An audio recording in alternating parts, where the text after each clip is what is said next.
Welcome back to All This Math. This is Professor Parker, and for this lesson, we're gonna solve a quadratic equation by factoring. We're gonna solve a quadratic equation by factoring. Now that's significant because there are other ways to solve quadratic equations. Sometimes you could complete the square. That's a popular method. All right. Sometimes you could use the quadratic formula. That's another popular method. Sometimes you could use the square root property. That's another popular method. Those are probably those are probably like the top 4 methods for solving quadratic equations. Or you could graph. You could solve by graphing.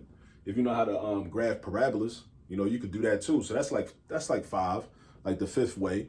You know what I mean? And the way you solve it is when you graphing, right? Wherever the x-intercepts are. So wherever the parabola crosses or touches the x-axis, those x values of those points where the parabola crosses the x-axis, those will be the solutions. All right, if there are real number solutions. So yeah, let's get into this. But you got to know how to factor in order to do this method. You got to know how to factor. So I got some other videos just on factoring and the different types of factoring. There are about 5 to 6 different types of factoring that you can implement based on how the expression looks. So you got to get a lot of practice with factoring so that way you'll know how to recognize, okay, this expression look like this, so that means I got to factor it like this. Or this expression look like that, so then I got to factor it like that. But that only comes from practice. So that's one of the things I constantly reinforce on this channel is that you can watch these videos. Watching the videos is cool. It's going to help you, but you don't really master the work and really become proficient until you practice on your own, right? And you can use the video as a guide, put it on pause. Like, for example, if you already watched the video about this, what I would suggest is you pause this right now and try to work it out by yourself.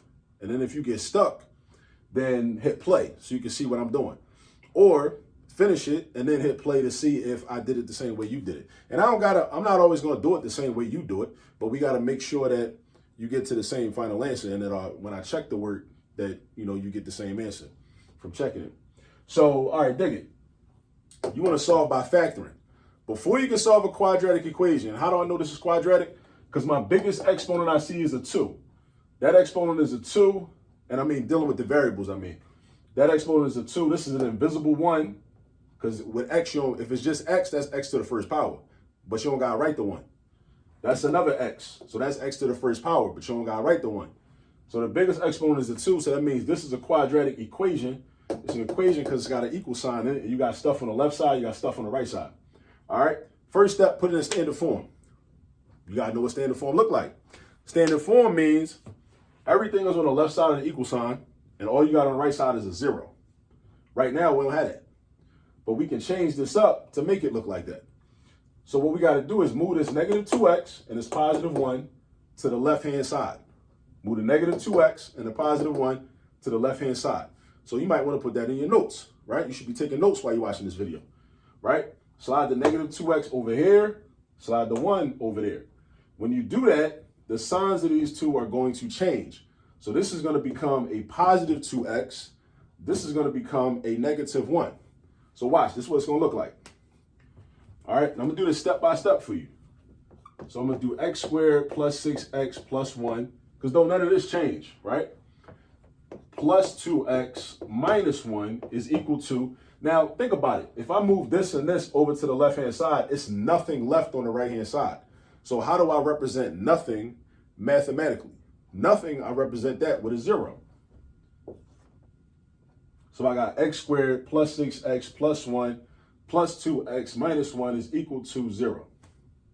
That's what I got.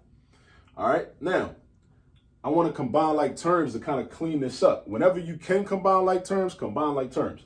So I'm going to do the 6x and the 2x. I'm going to do the 1 and the negative 1. The x squared don't have a like term. That's fine. That's fine. X squared is by itself, right? It's also standing on its own 2 feet all by itself. It don't have nothing to match up with, and that's cool. That happens. The 6x is going to match up with the 2x. The 1 is going to match up with the negative 1. Well, what happens when you put 1 with negative 1? They cancel out. They're exact opposites. So they're going. And then you're going to have x squared plus 8x. And where did 8x come from? Because 6 and 2 all together makes 8. 6 plus 2 altogether makes 8. And then we got the equals 0 right there. So now it's time to factor. You can factor this now. Now you got to know how to factor though, right? So like I said, I got a playlist on factoring. I believe these types of problems are on the intro to factoring playlist, because factoring out a greatest common factor, or GCF, is the first type of factoring that we do within algebra. All right.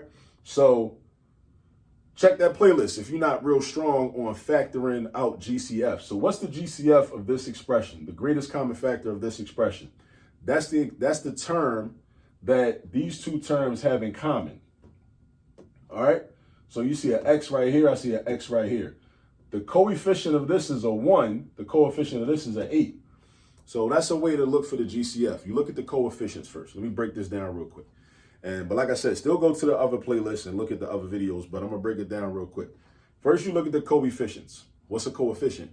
The coefficient is the big number that's in front of the variable that tells you how many of that variable you have. This is an 8. That means we got 8 x's. That's how many x's we got. We got 8 of them. If there's no number written in front, it's automatically understood to be a 1. It's 1x squared. That's how many x squareds we got. We got 1 of them. So first you look at the coefficients. You say, all right, what's the GCF of 1 and 8? It's 1. You see, the greatest common factor between 1 and 8 is 1. All right. Then you look at the variables. You say, all right, I see an x squared and I see an x. What's the greatest common factor? When you're dealing with variables, if they're the same, you pick the variable with the smaller exponent. You pick the variable with the smaller or the smallest exponent. So that's x to the second. This is x to the first. 1 is less than 2. So we're going to go with x to the first, or just x. So that means the GCF is 1x. 1x, which is just x. So our GCF is x. Our GCF is x. All right. Now, this is how you write it when you factor. You're going to write x, and then you put parentheses next to it. Oh, my bad. Then you put parentheses next to it, like this. Put your equal sign, put your 0. Now, the question is, what's going to go inside the parentheses? What's going to go inside the parentheses? All right, this is how you figure that out. You got to do division. You got to do division, right? So you're going to, but what are you going to divide, though? You're going to divide the original terms in this expression by the GCF. Each of the original terms in this expression by the GCF. So it's going to look like this. And once you get the hang of it, you're going to do it like as mental math. But you do x squared divided by x, right? X squared divided by x. Now, in order to do this, you got to know the division rule for exponents. So you see how it's all these other rules and skills you got to bring to the table to do a problem like this. So it's a lot of math that you got to already know. That's why I created this channel. So it's a lot of examples on here that show you how to do all this math that you might not already know, that you might have never learned, or you might have forgot. But you can find the videos on here. They're here to help you. So use the channel, use it often, use it daily, share it with other people so they can come up too. All right. So x squared divided by x. Division rule for exponent says you subtract the exponents, the top exponent minus the bottom exponent. There's no exponent written with this x, so that means the exponent is a 1. So you're doing 2 minus 1. So it's going to look like this. X, you write x, because that's the common base, right? And then you do 2 minus 1 as your exponent. At first, your exponent is 2 minus 1. I'm showing it to you step by step. You know, a lot of textbooks won't do this, right? Or them online apps, they don't always do this. Show it step by step. But 2 minus 1 is 1. So that means you're going to have x to the first, which is just x. So you take this x and you put it inside the parentheses right there. But like I said, you got to practice this. You got to do a whole lot of problems like this, all right, in order to become proficient. Then you do 8x divided by x. So you're going to have 8x divided by x. And then the x's, look what we got here. Just like with numbers, 3 divided by 3 is 1. 5 divided by 5 is 1. A billion divided by 1 billion is 1. 2.6 divided by 2.6 is 1. You get the point, right? Whenever you divide something by the same thing, you always end up with 1. So this x is going to turn into a 1. This x is going to turn into a 1. So now you got 8 times 1 divided by 1. So 8 times 1 is 8, and 8 divided by 1 is 8. So you take this 8 and you put it in the parentheses, and it's positive, so you're going to say plus 8. So now this is the factored form of this expression. Now, what's next? You take each of the factors and you make up an equation using them. Using each of the factors, you make an equation. So this is one factor. This is another factor. X is a factor by itself. The GCF is a factor by itself. The X plus 8 is a factor by itself. So you got two factors. So this is what you got to do. You take X and you make it equal 0. So this ain't no work to do with this one. It's just, it is what it is. X is 0. That's one of your solutions right there. And we're going to prove it. Watch this. We're going to prove it in a minute. And then I take the other factor, X plus 8, set that equal to 0. Right? And then I solve for X. Now, how you solve for X? You got to get X by itself. So how do you get X by itself? You're going to subtract 8 right there and subtract 8 right there. Boom, boom. X equals -8. So X equals -8. That's your other solution, right? So I got my two solutions. I got 0 and I got -8, right? So those are like solutions. You can call them roots. You can call them x-intercepts, whatever you want to call them. There are a lot of different synonyms used to describe the answers to this problem. Also, is another thing. Fundamental theorem of algebra, you should have two solutions, in case you wonder why you got two answers. Two solutions because our biggest exponent is a 2, right? That explains that. Now, let's check our work.